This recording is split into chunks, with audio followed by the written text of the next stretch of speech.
Bueno, hoy vamos a pensar un texto experimental, de corte conceptual, dentro de lo que sería la literatura argentina contemporánea, de Ezequiel Alemián. Ezequiel Alemián estuvo vinculado al grupo de poetas de la revista 18 Whiskies, codirigió también la editorial Spiralgetti, ¿no? Es decir, es parte del campo literario, efectivamente, pero también trabajó como periodista financiero. Y a mí me interesa un poco esta cabeza bifronte, estar adentro y afuera de la literatura en algún punto. Yo creo que esta característica se puede apreciar en sus propias producciones, en sus propias composiciones, en algún sentido. No vamos a desarrollar esa hipótesis, pero el dato me parece que hay que traerlo a colación.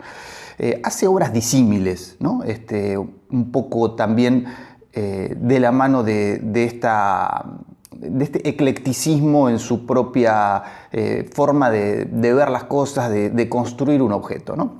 El Talibán, editada por Riab, es poesía visual, experimental, está en el borde de la literatura, ¿no? Yo creo que Alemián pertenece a los que hacen un trabajo experimental serio, ¿no? Es decir, los que están honestamente explorando las posibilidades de los distintos lenguajes. Yo lo pondría ahí con Pablo Cachajian, lo cual no significa que ocasionalmente puedan llegar a experimentos fallidos. Para mí, por ejemplo, La cadena del desánimo de Cachajian es un experimento no del todo logrado. Contra es una lectura de Esperanza que lo valora muy positivamente. De todas maneras, cada experimento, estas zonas experimentales de aquellos que están explorando, digo yo, seriamente las posibilidades, contorsionando algunas cuestiones procedimentales, están en disputa y vale discutir sobre el valor, efectivamente, de estos experimentos, ¿no?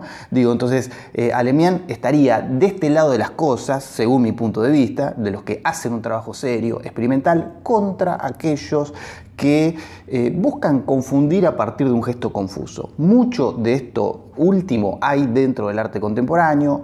Yo creo que también hay dentro de la literatura digital. ¿Por qué literatura digital? Alemián no hace específicamente literatura digital, pero algunos de sus experimentos también yo creo que se pueden vincular con estos experimentos más tecnológicos. En el sentido de, por ejemplo, el Talibán, en el sentido de ser poesía visual, en el sentido de trabajar con la reificación del signo, de estar prestándole atención al significante, a todos los aspectos significativos de la escritura. Bueno, la poesía visual explota un poco también en la línea del concretismo estas características. O90, editada por Iván Rosado, es una narración más clásica, pero también es experimental, en el sentido de que no hay una palabra del texto que haya sido pensada originalmente por Alemián, ¿no? El relato es producto de una serie de encuentros entre Alemián y Paco Fernández O90, que es un artista visual y que incluso está dentro de la estética del libro porque es quien ilustra la historia.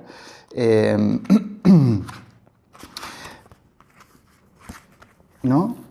Hay algunas ilustraciones que son parte de este propio relato. Entonces digo, libro que hay que pensar como objeto más allá del texto en sí. Otra vez está este doblez, ¿no? Que tiene que ver con incorporar algunos elementos visuales a la propia escritura. Ahora, la escritura en sí, en una primera persona autobiográfica, es del propio Alemián. Entonces uno por momentos como que levanta la cabeza y no entiende bien qué es lo que está leyendo, cómo está compuesta esta anécdota, y no porque sea un texto opaco o oscuro en términos narrativos, sino de nuevo por esta clave conceptual.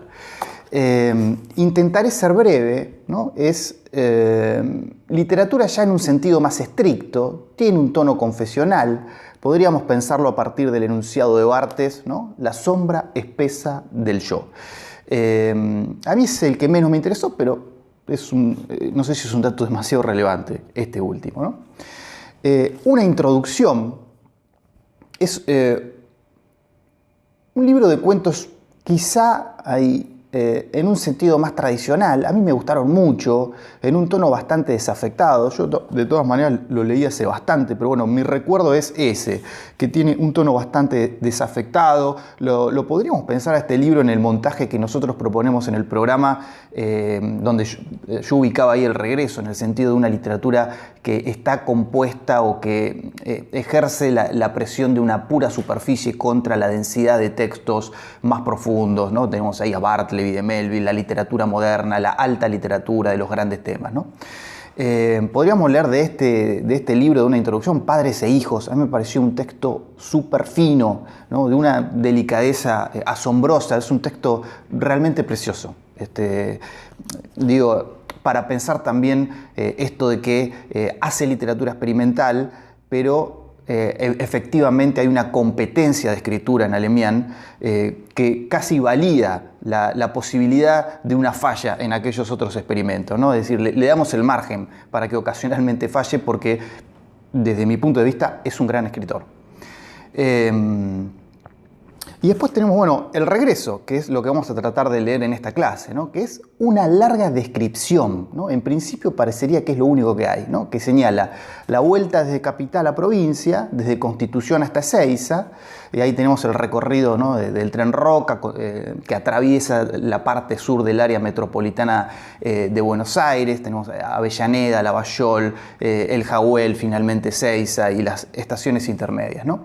No hay mucho más que esto. Parecería ser un puro gesto sagital, ¿no? un puro señalamiento. Vamos a ver que en realidad hay bastante más que este puro gesto, que es lo primero que uno, a lo que uno le presta atención, ¿no? Pero en principio es como un ejercicio muy básico de taller literario, ¿no? Es decir, el tallerista propone, bueno, describan lo que tienen alrededor, hagan una descripción lo más exhaustiva posible. Viene el alumno, entrega y el tallerista anota al lado sobrecalificado, ¿no? Efectivamente, bueno, es una descripción. Lo que quiero decir, es un texto difícil de ser leído, pero hay virtuosismo técnico, ¿no? Es decir, se está explotando el procedimiento desde un punto de vista muy técnico. Y en este sentido de que parece un ejercicio, la tradición que hay que recuperar es la del Oulipo, ¿no? De hecho, Alemián tradujo y estuvo a cargo de la edición, junto con Malena Rey, de un libro que saca Caja Negra y que es una recopilación de textos de los integrantes del Oulipo, que lleva el subtítulo de Ejercicios de Literatura Potencial, ¿no? El Oulipo es acrónimo de, lo digo en castellano, Taller de Literatura Potencial. Ahí lo pongo también en francés, pero por respeto a la lengua francesa y a mi mala pronunciación no lo voy a pronunciar. El grupo Oulipo designa un grupo de experimentación literaria creado en 1960, formado por escritores y matemáticos de habla francesa, que buscan crear obras a partir de la restricción, ¿no? De la constricción, es decir, de imponerse un límite y de producir en ese margen, ¿no? Uno de los ejemplos más conocidos es la novela de George Perec, El secuestro, o La desaparición en su título original, que está escrita sin la letra E, que es la vocal más común en lengua francesa. Y si no me equivoco, la traducción ahí en El secuestro la hicieron sin la letra A, ¿no? Que es como un delirio al cuadrado, básicamente, ¿no? Es la restricción sobre la restricción, etc.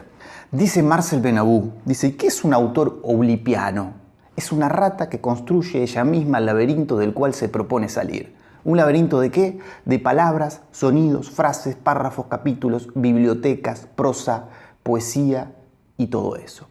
Entonces, bueno, en principio, desde este punto de vista, desde el punto de vista de lo gestual, de lo conceptual, y en algún punto de esta restricción, lo que hay en El regreso de Alemián es una larga descripción. Tenemos a la descripción como el principal protagonista del libro.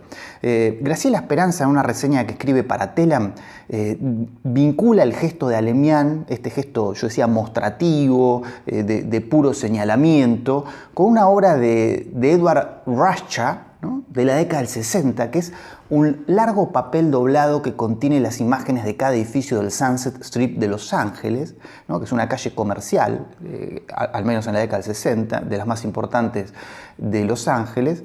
Entonces tenemos esta cosa de mapeo muy propia del arte contemporáneo, ¿no? En ambos casos lo que hay es un trabajo técnico puesto en primer plano y cierto énfasis conceptual de nuevo, ¿no? Se trata de una presentación austera, plano por plano, de un espacio definido.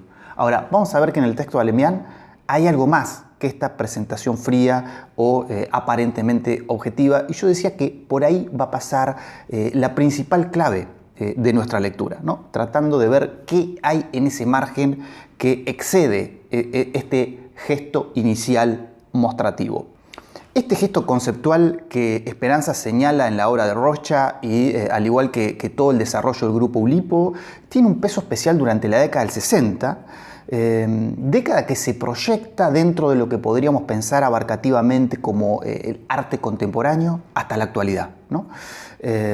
Gesto que, si lo tenemos que definir mejor, tendríamos que pensar en los términos de un mapeo sociológico, ¿no? Quiero decir, de los 60 en adelante, el arte indaga las posibilidades de esta construcción de mapas. Es muy común si nosotros exploramos algunas experimentaciones específicas de la década del 60 y si hoy entramos a un museo de arte contemporáneo, ¿no? Es decir, no sorprende este vector sociológico.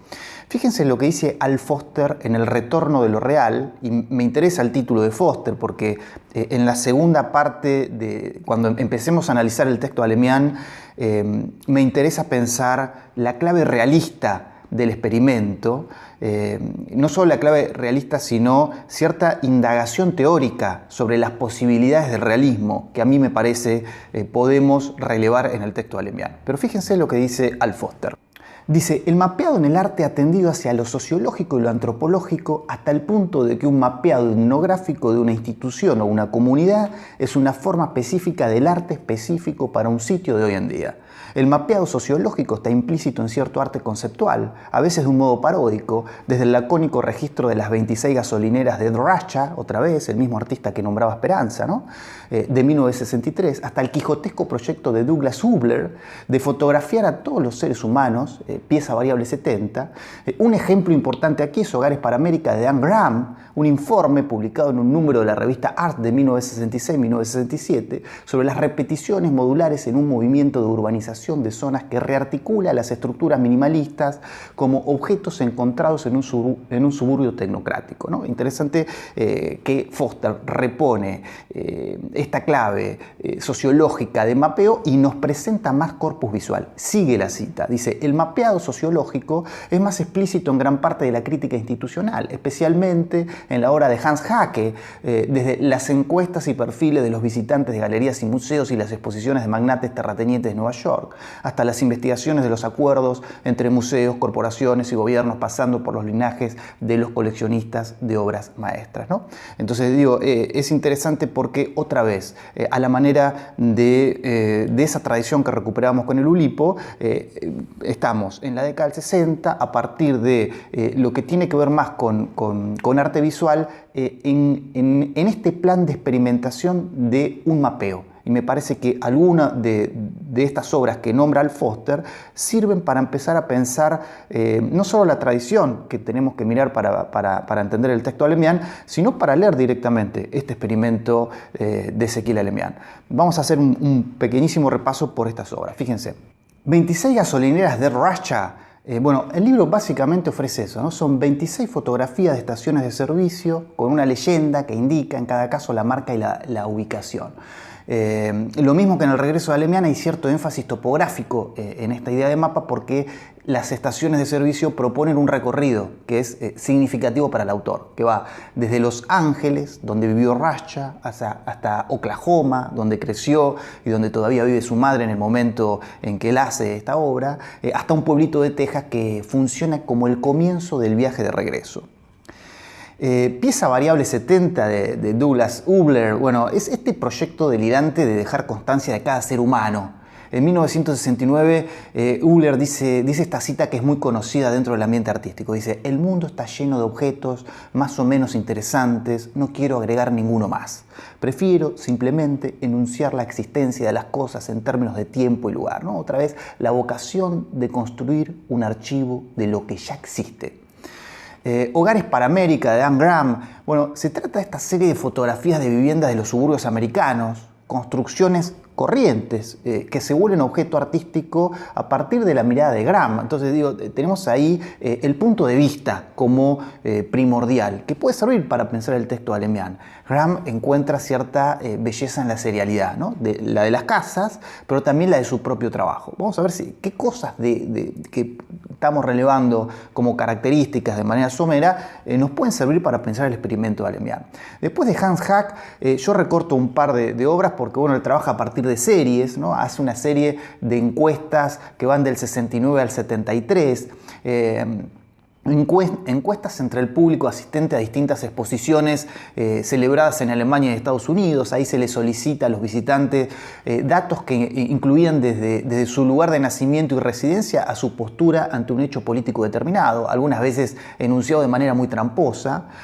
Ustedes se indagan, van a ver que tiene una fuerte impronta de crítica y de denuncia institucional, a tal punto que algunas de estas obras fueron prohibidas en los museos porque denunciaban el modo de funcionamiento, muchas veces corrupto, de estas instituciones donde la propia obra se estaba efectuando.